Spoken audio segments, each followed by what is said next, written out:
It has been such a pleasure working with Jennifer Kuna for the last 4 years as she has developed her unique techniques for communicating with birds.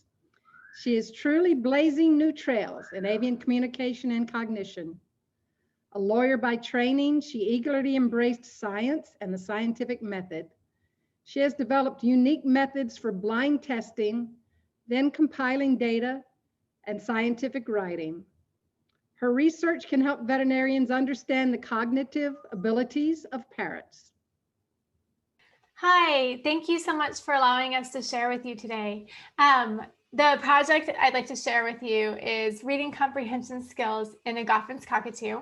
This is a collaboration with Dr. Carly Rose from Western Oregon University, who heads up the deaf-blind children for all of Oregon, and Dr. Clubb and myself to see whether Ellie, a Goffin's Cockatoo, could engage in a task called Sidmans Equivalence Relations, and whether she'd be able to do simple reading comprehension skills.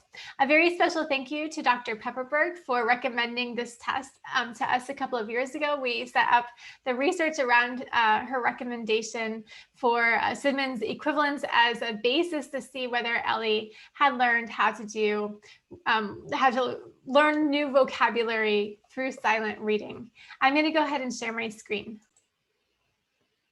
So this is Reading Comprehension Skills in a Goffin's Cockatoo, and Ellie is an 8-year-old Goffin's Cockatoo who presented with behavioral challenges when she was young. They seem to be reduced with cognitive training, so I started teaching her concept training when she was young to address those behavior challenges. That led us into an entire journey of learning. She loved to learn, and so I kind of followed her passions, and as she learned, we began doing research and collaborating with many others on research, not only on Ellie and another one of my birds, Isabel, but also with birds around the world.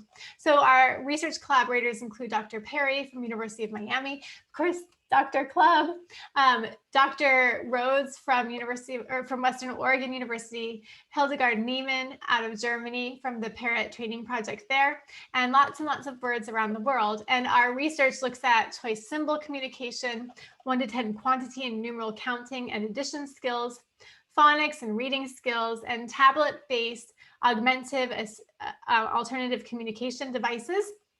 And all of it really revolves around symbolic representation, teaching animals and seeing whether they can learn that symbols represent other things. Ellie's training began when she was very young. I taught her colors and symbol counting. When she was 4, a little bit out of desperation, I began teaching her phonics because she really liked to learn, but I kept running out of things to teach her. And when I ran out of things to teach her, she had more behavior challenges. And I used to teach children how to read in the inner city. So I thought, well, not that I thought it would work, but if I could teach her how to read, there'd be no end to her learning. She enjoys learning quite a bit. So we do it about 5 days a week. She tends to go for a long time. Not all birds do this. Most birds are, 10 to 15 minutes max, but Ellie likes to learn for 30, 40, 50 minutes each day. So she learned uppercase and lowercase letters, sound blending into words, suffixes, digraphs, more complex words. So over time, just like we teach children more complicated words and how to sound blend, Ellie learned that too. What is reading? So, we think of reading as a really complex process, and it is, but I don't think, and research demonstrates it's not out of the purview of animals. Dogs have learned over 1,000 words. Non-human primates have learned more than 2,000 vocabulary words. Alex, the African gray, Dr. Pepperberg, the African gray, had a working research vocabulary of almost 200 words and probably more. So, so reading really has several processes to it, but at its base, it's memorizing 44 sounds and corresponding those with 26 letters in the English language. The two facets of reading that we're looking at are grapheme phoneme correspondence and semantic processing. Grapheme phoneme correspondence is the knowledge that sound is text and text is sound. It doesn't have meaning associated with it. Like I could go to Paris and order off a menu. I could say the words, but I'd have no idea what I'm saying. It's just sound text correspondence. Whereas semantic processing is understanding that those words have meaning and what that meaning is. Semantic processing is really special because it's it triggers the auto learning mechanism in humans, which means that that's how we learn even more. It triggers us being able to learn through reading. So that is the project we have going today, is semantic processing. We wanted to see whether Ellie could engage in learning new vocabulary through reading. And I want to tell you a little bit more about grapheme phoneme correspondence first, because that's, of course, the first step in learning how to read. Grapheme phoneme correspondence, we did a project on this with Isabel and Umbrella Cockatoo, and Dr. Perry and Dr. Clubb. And we tested her over the course of 7 months on 82 different words under blind conditions. They were really hard words, but she learned all the steps to learn how to read them, sound text correspondence, at 4th grade level. So they were uppercase, lowercase, same starting letters, and she performed significantly above chance, but she also, the only other significant finding on her research was that, on her data, was that she mapped the letters throughout the entire word. So she wasn't just reading into the words 1 or 2 letters in, and distinguishing them that way. She was actually, the less overlapping letters between the 2 words presented to her, the more likely she was to get it right. And the more overlapping letters, like the harder the words were, the more likely she was to get it wrong, just like human children. So, so that was that project. Ellie did participate limitedly in that project. She wasn't very enthusiastic about the testing, and she did give a data set, but we ultimately took her out of testing because she mostly opted out of it. And so this is what Ellie's data did look like. This is what that test looked like for grapheme phoneme correspondence. Uganda. Uganda. Uganda. Specify. Specify. Specify. And I think her data set was over 30 words under blind conditions, doing that kind of testing. So this test is an extension of that, because we wanted to know, now that it seems like Ellie can do phonics, could she learn through reading? And can she learn new vocabulary through reading? So, again, a special thank you to Dr. Pepperberg for the Sidmans equivalence test recommendation a couple of years ago as the basis for testing Ellie to see whether she could engage in reading comprehension. So Sidmans equivalence test is a mathematical, it's a set of mathematical properties utilized to determine whether a subject demonstrates mastery in matching to sample concepts. So, the first example is a triangle is a triangle. Can a subject recognize that this triangle and this triangle are a match? They're identical. The second example is that the word triangle is the same as the word triangle. That's a match. The third example, which is used to test whether non-articulate human learners, and in this case Ellie, have learned reading comprehension skills in a limited sense, is whether the subject can read a word, associate it with a picture, and equate it with that picture. So, so could Ellie read a word to herself silently and equate it to the corresponding picture? And I'll show you how we set that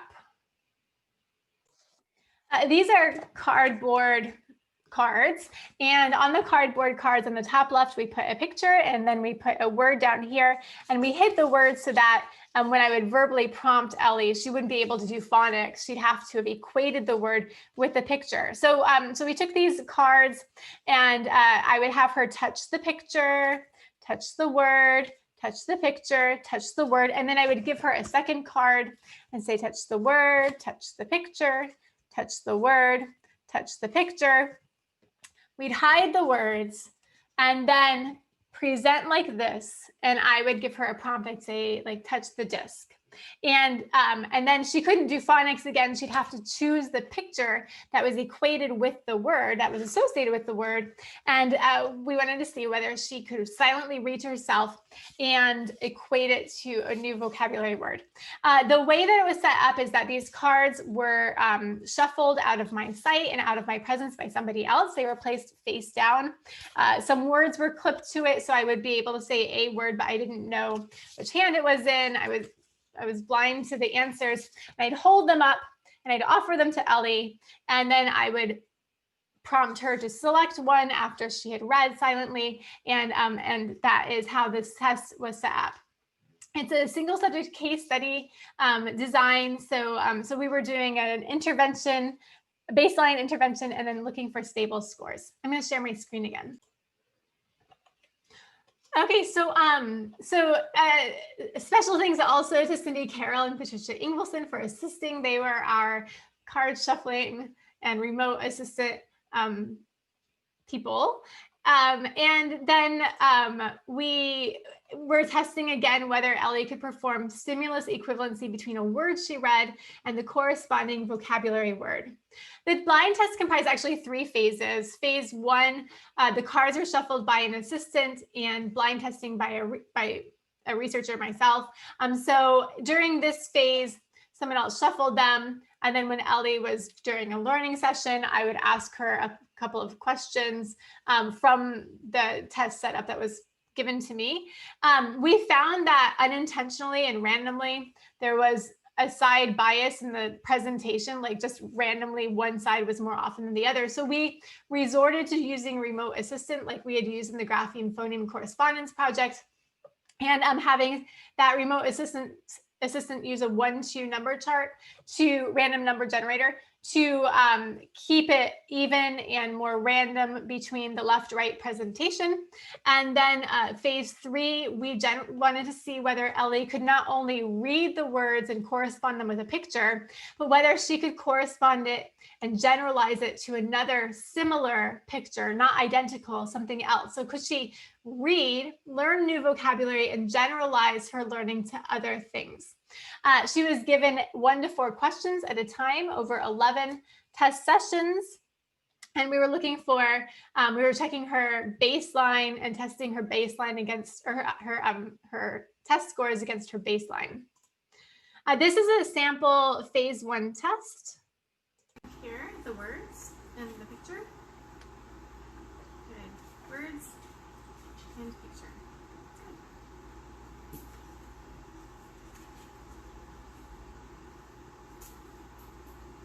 Words and picture, and words and picture. Good. Which one is the cookie? Where is the cookie? Ellie, good job! I should also add, these are all novel words to her. She hasn't seen these words before, so they were new to her to reading and for learning the picture. This is phase 3 test sample. The only difference between phase 1 and 2 is that somebody remote that I couldn't see would say a word and I would say that one. Phase 3, we generalized, we wanted to see whether she could generalize her learning to new things, new pictures. And so in this one, you're gonna see me hold up 2 cards. The first cards have a word and a picture, and I'm not blind to them because I don't need to be blind to them. The second cards I hold up, I am blind to, and I ask her to select the corresponding picture, but it's a different picture. So we're going to see whether she can generalize her new vocabulary word that she learned through reading to a picture that is similar but not identical. What's the word? Good. And the picture? There's a picture. Good. And word. And picture. Good job. Yep. Star. Ready, Elle? Where's the star? Touch the star.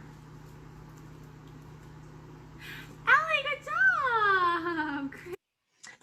And these were her results. So her baseline testing, she got 64% accuracy.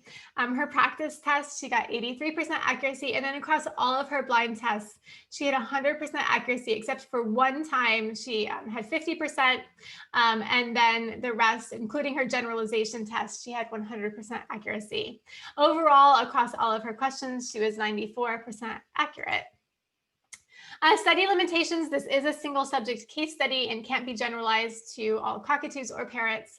A replication is needed to strengthen the findings. Currently, we are in a phonics replication with a second cockatoo. Her name is Tilly. And as far as current projects, she has fallen in love with a tablet. So Ellie is learning tracing and tablet games, and also she's learning how to write, hopefully, the symbolic representation of creating letters. So, so this is a little tracing that she is working on. Okay, Ellie, can you spell Ellie? Yeah, bring it up. Touch. Yay! Up and down. Good. And this is a sample of her writing practice. This is in a collaboration with Dr. Rhodes and also Annie Rappaport, who's a speech pathologist, and Dr. Clubb. Actually, what is this? What is that? Yeah. What is this? I have a nut. So I'm asking her to tell me what I have in my hand, and she needs to write the first letter. Beautiful. Exactly right. Good girl. So she gets lots of yummy nuts for writing her letters. At this point, she's about 5 to 7 letters she's pretty good at. Actually. And I want to say thank you again so very much for allowing us to present today. And if you want to follow her learning journey, we are on Facebook and also on Instagram. And we also have lots of learning resources for birds and owners available as well. Thank you again so much.